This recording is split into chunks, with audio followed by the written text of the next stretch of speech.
জীবন মানেই নতুন কিছু। সকাল মানেই নতুন সূর্য, নতুন একটা দিন, নতুন একটা আবার জীবন। জীবনে যে কত কিছু ফেস করতে হয় সেটা আসলে নিজের ব্যক্তিগত জীবন ছাড়া কাউকে বলে বোঝানো যায় না। জীবন মানেই সব কিছু মানিয়ে গুছিয়ে নেওয়া এবং জীবন মানেই প্রতিটা পায়ে পায়ে ভুল বুঝে ভুলটাকে থেকে শিক্ষা নেওয়া। আসসালামু আলাইকুম রহমতুল্লাহি ওবারাকাতুহু। ফরিদপুর জেলার ভাঙ্গা থানার ছোট্ট একটি গ্রাম থেকে আমি নাজমিনারা, আপনারা দেখছেন নাজমিনারা ব্লগ। নাজমিনারা ব্লগের পক্ষ থেকে আপনাদের সবাইকে জানাই স্বাগতম। কাছে এবং দূরে, দেশ এবং দেশের বাহিরে যারা আমার ভিডিওটা দেখছেন, আশা করছি আল্লাহর অশেষ রহমতে আপনারা সকলেই ভালো আছেন। আমিও আলহামদুলিল্লাহ আপনাদের সকলের দোয়ায় বেশ ভালো আছি আলহামদুলিল্লাহ। তবে বৃষ্টি তো আর মানুষকে ভালো থাকতে দিচ্ছে না। এরকম অবিরাম বৃষ্টির মাঝে মানুষের কাজকর্ম করতে বেশ সমস্যা হয়ে যায়। প্রতিটা দিনই কোনো না কোনো বিপদের সম্মুখীন হতে হয়। হয়তোবা কখনো দেখা যাচ্ছে কারো ঘরে বাজার নাই, হয়তোবা দেখা যাচ্ছে কেউ কখনো কাজে যাইতে পারতেছে না। আসলে সমস্যা কিন্তু মানুষের থেকেই যায়, সমস্যার যে শেষ হয়ে যায় তা কিন্তু না। আমার ঘরে না সমস্যা থাকলেও অন্যান্য মানুষদের ঘরে কিন্তু ঠিকই সমস্যাটা থেকে যায়। বিভিন্ন সমস্যার সম্মুখীন হতে হয়। এই বৃষ্টির সময়গুলো যে মানুষের কতটা কষ্টের সেটা আসলে বলে বোঝানো যায় না। সকালে ঘুম থেকে উঠে সবার আগে ঘরটাকে খুলে ঘরের মধ্যে পরিষ্কার পরিপাটি করা এবং ঘরটা ঝাড়ু দিয়ে নেওয়া এবং ঘরের মধ্যে কিছু কাজ গুছিয়ে নিলে মনে হয় অনেকটা শান্তি হলো বা সংসারের অনেকখানি কাজ কমে গেল। সকালে কিন্তু সবার আগে ঘুম থেকে উঠে ফ্রেশ হয়ে কিছু ইবাদত বন্দিগি করে কিছু সময় তারপরে কিন্তু সংসারের কাজগুলো শুরু করে থাকি। সবার আগে যে কাজটা করি সেটা হচ্ছে মশারিটা খুলে বিছানাটা গুছিয়ে নিই, এরপরে ঘরটা ঝাড়ু দিই কিংবা ঘরের দরজাটা খুলে দিয়ে ঘরের ভিতরে আলো প্রবেশ করাই, এরপরে ঘরটা ঝাড়ু দিই কিংবা বিছানাটা গুছিয়ে নিই। আসলে এগুলো কিন্তু প্রতিদিনের রুলস, প্রতিদিনই এই কাজগুলো করতে হয়। সব জায়গাতে সবার ক্ষেত্রে এই কাজগুলো করতে হয়। তবে যার যার রুচির উপর ডিপেন্ড করে সে তার ঘরবাড়ি কেমন রাখবে। আবার অনেক সময় রুচি না, টাকার উপরও ডিপেন্ড করে বাড়িঘর কেমন রাখবো। আসলে হয়তো রুচি আছে বা টাকা নাই, বা টাকা আছে রুচি নাই, এমনও মানুষ সমাজে আমাদের অভাব নাই।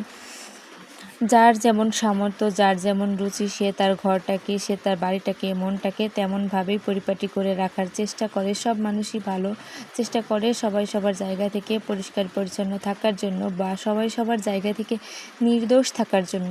কেউ কখনো বলে না আমি দোষী, আমি নির্দোষ না, আমার কোনো দোষ নাই, মানে আমার দোষ আছে, এই কথাটা না কেউ স্বীকার যাইতে চায় না। আমরা সকলেই হয়তো সকলের মাঝে হয়তো বা দোষ আছে, তবে আমরা সবাই সবসময় চাই যে নির্দোষ প্রমাণিত হোক। ঠিক আছে, এই বিষয়টা না আমরা মানুষ হয়ে কেন জানি বুঝতে পারি না। আমরা সবসময় ভাবি আমি নির্দোষ, আমার কথাই সঠিক, আমার কথাতে কোনো ভুল হতে পারে না, আমি একাই হয়তো একজন ব্যক্তি যার কোনো ভুল থাকতে পারে না। আবার যে মানুষগুলো আমাদের ভুল ধরিয়ে দেয়, একটা সময় পরে দেখা যাচ্ছে সেই মানুষগুলোকে আমাদেরকে আর ভালো লাগে না। যাই হোক, বিছানাটা গুছিয়ে নিয়ে এরপরে ঘরের মধ্যে আমি আলনাটা গুছিয়ে নিব। আলনাটা ও সাইড থেকে এপাশে আনার পরে ঘরের মধ্যে কাপড় চোপড় গোছাতে বেশ ভালো লাগে। আর আমার বরাবরই কাপড় চোপড় গোছাতে বেশ ভালো লাগে। আমি সবসময় পছন্দ করি ঘরের মধ্যে বিছনা গোছানো, কাপড় চোপড় গোছানো, আলনা গোছানো, মানে আমার খুব ভালো লাগে। খুব পরিপাটি করে রাখতে আমার বেশ পছন্দ।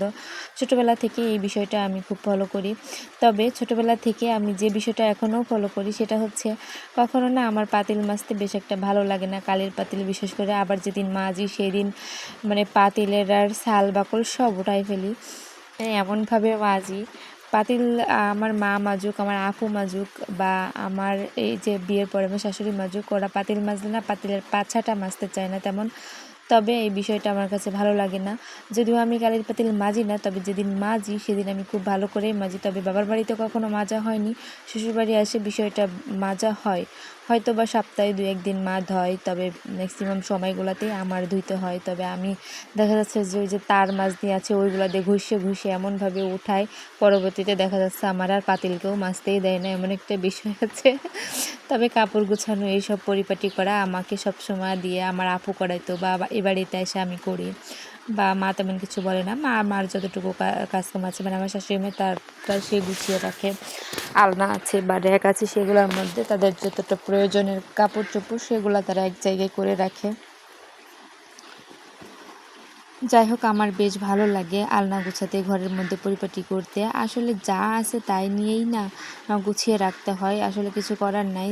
সময় হয়তো অনেক কথা বলে, তবে সময়ের জন্য অপেক্ষা করতে হয়। এখন হয়তো তেমন কিছু ঘরের মধ্যে নাই, তবে একটা সময় হবে যেগুলো থাকবে। তবে এখন যা আছে সেটা নিয়েই সংসার জীবন শুরু, আর সেটা নিয়েই মানব জীবন শুরু, সেটা নিয়েই চলতে হবে। এটা হচ্ছে স্বাভাবিক বিষয়।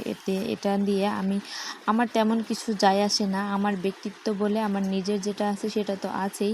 দুই একটা সামান্য জিনিসের জন্য কিন্তু নিজের ব্যক্তিত্ব কখনো কমে যায় না।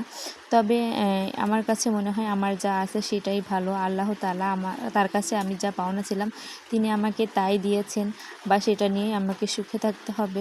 এটা আমার কাছে সবসময়ই মনে হয়। আমার কখনো মনে হয় না যে আমার ঘরে দামি দামি ফার্নিচার নাই বা আমার ঘরে দামি দামি জিনিসপত্র নাই, সেগুলোর জন্য আমি দুঃখিত। আমার কাছে কখনোই দুঃখিত মনে হয় না। বা কারো বিল্ডিং আছে বা কারোর অনেক কিছু আছে, সেগুলো দেখে না আমার কোনো কিছুই যায় আসে না। আমার যা আছে আমি সব সময় এটা নিয়ে বেশি খুশি।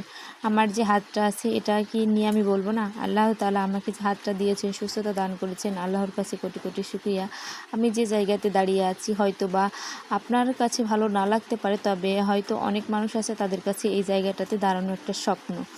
যাই হোক, এই তো আমার ছোট্ট একটা কুঁড়ে ঘরের মধ্যে একটা কাছের তক্তার মধ্যে আমি কিন্তু আমার সামান্য কিছু কসমেটিক গুছিয়ে নিয়েছি। এই যে একটু সামান্য কসমেটিক, এটা আমার কাছে অনেক ভালো লাগে। এই সামান্য সাদামাটা জীবন, সিম্পল জীবন, আহামরি অট্টালিকা নেই, তারপরেও কিন্তু আলহামদুলিল্লাহ আলহামদুলিল্লাহ অনেক সুখে আছি, অনেক ভালো আছি। মেশিনটা না বেশ কিছুদিন ধরে এভাবে পড়ে আছে, মুছি না, কাজ করতে ইচ্ছে করে না। কতগুলা কাজ ওই যে কেটে রেখে দিয়েছি মেশিনের উপরে, ভাবতেছি মেশিনে কাজ করব, তবে মনটা কেন জানি সায় দেয় না, কাজ করতে ভালো লাগে না। ঘরে বেশ কয়েকটা প্রায় 4-5টা 3 পিস আছে, বানাতে হবে, সেগুলো বানানো হচ্ছে না। আসলে মনে না চাইলে না বানানো যায় না। মাঝে মাঝে ভালো লাগে, মাঝে মাঝে ভালো লাগে না, মাঝে মাঝে কিন্তু অলসতাও কাজ করে। যাই হোক, সব কিছুর মধ্যে করি তো, একটা না একটা করতে থাকি। কখনো কুশি কাটার কাজ করি, দেখা যাচ্ছে কখনো কাঁথা সেলাই করি, আবার কখনো মেশিনে কাজ, হয়তো বা মাঝে মাঝে ইচ্ছা করে না, আবার মাঝে মাঝে খুব আগ্রহের সাথে না কাজগুলো করে নিই। ঘরের মধ্যে সব কাজ শেষ করে এরপরে ফ্রেশ হব, তো ভাবছি ব্রাশে একটু টুথপেস্টটা লাগিয়ে নিই, এরপরে হচ্ছে বাইরে যাব, ফ্রেশ হব। তো ফেস ওয়াশটা নিয়ে বাইরে আসছিলাম। বাহিরে ব্রাশ করতে করতে এসে দেখি এই জায়গাতে একটা সাপে মাথা বের করে রাখছে। তো বেশ কিছুক্ষণ সে মাথাটা বের করে রাখছে, কখনোই ভিতরে নিচ্ছে না। আমি যেখানে দাঁড়িয়ে আছি সে কিন্তু ভয় পাচ্ছে না। আসলে বৃষ্টির সময় না এভাবে বেশ ভয় লাগে। তবে এখানে শামুক আছে, আর যে মাছ আছে না, গুড়ি গুড়ি টাকি মাছের পোনা, ওই পোনাগুলা সাপটাই খাচ্ছিল। আমি বেশ কিছুক্ষণ ধরে দেখতেছিলাম, ব্রাশ করতেছিলাম, প্রায় 5-10 মিনিট ধরে দেখতেছিলাম। সে কিন্তু এখান থেকে মাথা জাগিয়ে সরতেছিল না। তবে এই যে এই পানিটা এই সাইড দিয়ে যায়, এখান দিয়ে বের হয়ে ওই দিকে চলে যায়। আর এই সাইডেই আমার রুমটা, আর এই রুমের পাশে এরকম একটা সাপ বা এরকম কিছু দেখলে কিন্তু ভয়ও লাগে। আর এখানে কিন্তু ওই যে গুড়া মাছের পোনা আছে, আর এই পোনাগুলা সে খাচ্ছিল মাথাটা বের করে। এই সাপটারা আজ 2 দিন ধরে এখানে দেখতেছি, সে এখান থেকে যায় না, এই পাতাটার মধ্যে আছে। যাই হোক, সমস্যা নেই, দেখতে দেখতে অভ্যস্ত হয়ে গেছি। আহামরি যে ভয় লাগে তা কিন্তু না। বারবার দেখাচ্ছিলাম এখানে কিছু মাছ আসতেছিল, পোনা মাছ, আর উনি সেটা খাচ্ছিল, সেটা আপনাদেরকে দেখাচ্ছিলাম। আমার প্রিয় আপুরা, অনেক আপুরা হচ্ছে সাবস্ক্রাইব করে যান, তবে 24 ঘন্টা না হলে কিন্তু যদি আমি ব্যাক দিই তাহলে কিন্তু সেটা কেটে যায়। আপনারা সাবস্ক্রাইব করার পরে প্লিজ একটু ধৈর্য ধরবেন, যাতে আমি আপনাদেরকে সময় মতো ব্যাক দিতে পারি। কিছু মনে করবেন না, অনেক সময় কারেন্টের কারণে না ওই আপনাদের ভিডিও দেখতে একটু সমস্যা হয়ে যায়। তবে সময় সুযোগ করে আমি কিন্তু ভিডিওটা ঠিকই দেখে দিই বা দেখে দিব, আপনারা আশা রাখতে ভুলবেন না। তো এটা কিন্তু দুপুরের খাবার। আমি আজ দুপুরে রান্না করিনি, দুপুরে রান্না করেছিল মা আলু ভর্তা আর শাপলা ভাজি, আর হচ্ছে গুঁড়া মাছ পটল দিয়ে চচ্চড়ি। এরপরে বিকালবেলাতে আমি বাবার জন্য একটু চা করতেছিলাম আর দুধটা গরম করে নিচ্ছিলাম। এটা কিন্তু প্রতিদিন বিকেলবেলারই একটা রুলস, তবে মাঝে মাঝে আমি করি, মাঝে মাঝে করি না। মা আছে, আমি আছি, যখন যার ভালো লাগে সে তখন করে। তো বাবা বলতেছিল আমাকে একটু চা দাও, তো আমি চা দিচ্ছিলাম। তো মা কী যেন একটা কাজ করতেছিল, বিশেষ করে বহুদিন ধরে চা বানানো হয় না, বা আমি তেমন খাই না, বা বাবা তেমন সময় সুযোগ করে বাসাতে থাকে না। এক কাপ চায়ের সঙ্গে আপনাদের কাছ থেকেও ছুটি নিয়ে নিলাম। সবাই ভালো থাকবেন, সুস্থ থাকবেন। আল্লাহ হাফেজ।